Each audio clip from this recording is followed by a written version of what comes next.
Peristiwa tanah longsor terjadi di Pondok Pesantren Takwim yang terletak di Dusun Kampung Anyar, Desa Bukit, Minggu 3 Desember malam. 3 santri perempuan tertimbun longsoran tersebut. Dari pantauan di lokasi, objek yang longsor adalah senderan lapangan voli. Informasi, 3 santri tersebut tinggal di dekat lapangan voli yang merupakan asrama santri perempuan. Akibat kejadian itu, 2 orang santri mengalami luka-luka. Mereka antara lain Ulfa Izzah 18 tahun, Siti Anissa 18 tahun, sedangkan satu lagi Mirafsul Aulia 17 tahun meninggal dunia. Ketua Yayasan Pondok Pesantren Takwim Kamarudin Senin 4 Desember menjelaskan, sebelum terjadinya longsor, 3 santri itu sedang menyiapkan air untuk digunakan keesokan harinya, mengingat di sana beberapa bulan terakhir tidak mendapatkan aliran air bersih.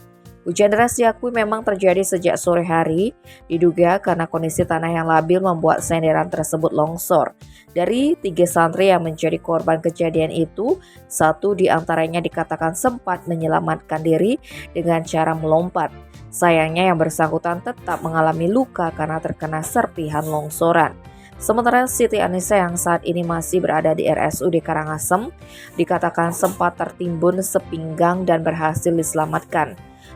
Untuk saat ini korban yang meninggal dunia telah dikirim ke rumah duka yang berada di Kabupaten Buleleng. Menurut informasi yang diperoleh, terdapat 150 santri yang menghuni mes.